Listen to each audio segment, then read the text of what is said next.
तो राहु और चंद्र युति के बारे में हम लगातार चर्चा कर रहे हैं। ये वीडियो में हम देखेंगे अब 11वें भाव के लिए। 11वें भाव में जब भी धनु लगन में दोनों ही राहु और चंद्रमा स्थित होते हैं, तो यहाँ राहु बहुत ही ज़्यादा कंफर्टेबल होंगे। ऐसा जातक पब्लिक डीलिंग में बहुत ज़्यादा अच्छा होगा। जातक की लेकिन एक्सपेक्टेशन जीवन में हमेशा ही हाई रहेंगी, और अगर जातक किसी को पैसा उधार दे देता है या किसी को किसी भी तरीके से सपोर्ट कर देता है, तो वैसे सेम एक्सपेक्टेशन आपको कभी भी नहीं रखनी चाहिए। ऐसे जातकों को अक्सर कुछ लोग बहुत ज़्यादा चीट भी करते हैं। साथ ही लेकिन इनका नेटवर्क बहुत बड़ा होगा, इनका नेम फेम बहुत ज़्यादा अच्छा हो सकता है। ऐसे जातकों के पास इनकम के सोर्स बहुत ज़्यादा हो सकते हैं। पब्लिकली ये कुछ इस तरीके का काम कर सकते हैं, जैसे कोई भी ये बिज़नेस करें तो ये पब्लिक को काफ़ी अट्रैक्ट कर लेंगे। साथ ही साथ इनमें जो भावनात्मक लगाव है लोगों के साथ, वो बहुत ज़्यादा अच्छा रहेगा। इसलिए हमेशा इमोशनली ये लोगों के साथ बहुत अच्छे से कनेक्ट हो पाते हैं। साथ-साथ में ऐसे जातक बहुत ज़्यादा फ्रेंडली हो सकते हैं। दूसरों के लिए वो इसलिए सपोर्टिव होंगे क्योंकि यहाँ चंद्रमा है, और चंद्रमा होने की वजह से वो सामने वाले की बातों में बहुत जल्दी आ जाएँगे। ऐसा राहु चंद्र आपको लेकिन मनी अर्निंग्स के लिए और अपने नेम फेम के लिए बहुत ही ज़्यादा प्रेरित करेगा। ऐसी कंडीशन में अक्सर जातक काफ़ी तेज़ी से डिसीजन लेने वाला होता है, लेकिन उसको संतान से और अपने कुछ रिश्तों से बहुत ज़्यादा प्रॉब्लम्स रहती हैं, क्योंकि जातकों की जो एक्सपेक्टेशन है वो हमेशा ही आई रहती है।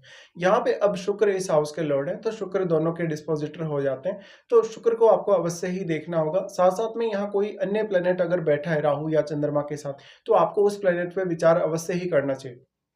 यहाँ पे अब जो भी प्लैनेट होगा उसको राहु काफ़ी मल्टीप्लाई करेंगे, तो वो ग्रह यहाँ चंद्रमा पर भी अपना बहुत ज़्यादा इफ़ेक्ट डाल पाएगा। अब ये 11वां घर है, 11वां घर होने की वजह से यहाँ अर्निंग्स को लेके उतनी ही ज़्यादा अपेक्षाएँ आपकी बढ़ती जाएँगी, जैसे-जैसे आपके पास पैसा आता जाएगा। तो ऐसा जातक वास्तव में थोड़ा चालाकी और चतुराई दिखाएगा ज़रूर, लेकिन वो अपनी योग्यता या अपने टैलेंट के आधार पे अगर काम करे तो ज़्यादा बेहतर कर पाता है।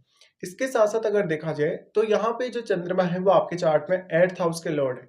8th हाउस के लॉर्ड होने की वजह से या तो आप 8th हाउस से रिलेटेड कोई बिज़नेस कर रहे हैं, 8th हाउस से रिलेटेड कोई भी काम कर रहे हैं, या आपका कोई ना कोई इस तरीके का काम हो सकता है जो कहीं न कहीं चंद्रमा से कनेक्टेड हो। तो यहाँ आपकी वाणी का प्रभाव दूसरों पर बहुत ज़्यादा अच्छा होगा और आपके व्यवहार का भी। इसलिए लोग नेचुरली आपकी तरफ अट्रैक्ट होंगे। साथ में यहाँ अगर शुक्र भी अच्छा हो आपके लिए, तो ये आपके नेम फेम को और अधिक बढ़ाएगा। यहाँ पे राहु लेकिन आपकी अपेक्षाओं को बहुत ज़्यादा बढ़ाते हैं मानसिक तौर पे। तो आपको यहाँ बहुत ज़्यादा रियलिस्टिक भी रहना होगा, स्पेशली अपने रिश्तों को लेकर तो रहना ही होगा, बाकी अन्य मामलों में भी। तो अब आपको 8th हाउस से गेन होने की संभावनाएँ बहुत ज़्यादा बढ़ जाती हैं। ये गेन आपको मैरिज के पश्चात या इवन आपके मदर या फादर से हो सकते हैं। साथ ही साथ जब तक आप कितना ज़्यादा अपने टैलेंट का इस्तेमाल कर सकेगा, कितना ज़्यादा अपनी क्रिएटिविटी का इस्तेमाल कर सकेगा, उतना ही उसके लिए बेहतर होगा। अष्टम भाव से रिलेटेड आप कोई भी काम करेंगे तो उसमें कहीं न कहीं आपको बहुत ज़्यादा सक्सेस भी देखने को मिलेगी। तो जितनी ज़्यादा आपके काम में प्राइवेसी होगी, जितना ज़्यादा आप किसी भी विषय में डीपली सोच सकेंगे, समझ सकेंगे या निर्णय ले सकेंगे, उतना आपके लिए बेहतर होगा। अब अगर हम दृष्टियों के हिसाब से भी देखेंगे तो राहु सबसे पहले आपके 3rd हाउस पे दृष्टि डालते हैं यहाँ से। 3rd हाउस पे दृष्टि डालेंगे तो ये आपके हार्डवर्क करने के लिए बहुत अच्छी स्थिति को दिखाता है। जातक कोई भी प्रकार के रिस्क लेने वाला हो सकता है, जातक के जीवन में भ्रमण भी बहुत ज़्यादा होंगे उसके। साथ ही साथ जातक अपने कम्युनिकेशन में बहुत बेहतर हो सकता है अगर शनि अच्छी स्थिति में चार्ट में है तो। क्योंकि यहाँ पे अब 3rd हाउस पे राहु दृष्टि डालें तो क्योंकि यहाँ तुला में बैठे हैं राहु 11वें घर में, तो ऐसा राहु आपको काफ़ी अच्छी कम्युनिकेशन दे सकता है। और क्योंकि चंद्रमा के साथ होने से आप अपनी क्रिएटिविटी का बहुत अच्छा इस्तेमाल कर पाएँगे। तो अब 3rd हाउस में बैठे हुए ग्रह का भी उतना ही अहम रोल होगा, क्योंकि वो आपकी हार्ड वर्क करने की प्रवृत्ति और आपके रिस्क लेने की प्रवृत्ति को डिसाइड करेगा। अब जो आपका 3rd हाउस में बैठा हुआ ग्रह है, कहीं न कहीं राहु उसको काफ़ी ज़्यादा मल्टीप्लाई करने की कोशिश करेंगे, या उस ग्रह से संबंधित भी आपके एक्सपेक्टेशंस को बढ़ाएँगे। लेकिन ये कभी-कभी आपके पड़ोसी, रिश्तेदारों या भाई-बहनों के साथ रिश्तों को लेकर उतना अच्छा नहीं कहा जा सकता। अगर 3rd हाउस में कोई फायरी प्लैनेट बैठा होगा, उस केस में आपको हार्ड वर्क करने में काफ़ी ज़्यादा आसानी भी होगी।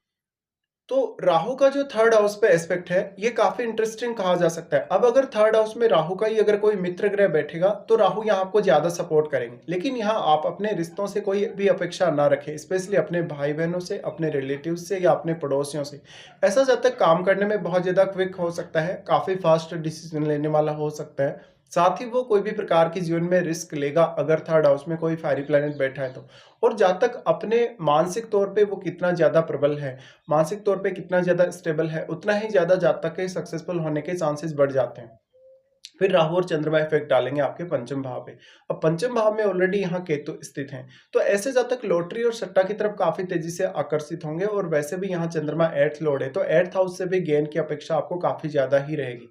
अब यहाँ जो राहु के साथ प्लेनेट बैठा है उसका रोल बहुत ज्यादा अहम होने वाला है, क्योंकि कहीं ना कहीं आप अगर लॉटरी या सट्टा की तरफ आकर्षित होते हैं तो वो ग्रह यहाँ केतु को और केतु के साथ बैठे हुए ग्रह को सर्वाधिक प्रभावित कर पाएगा। साथ ही साथ यहाँ मंगल को भी आपको देखना होगा, क्योंकि मंगल यहाँ केतु के डिस्पोजिटर बनते हैं।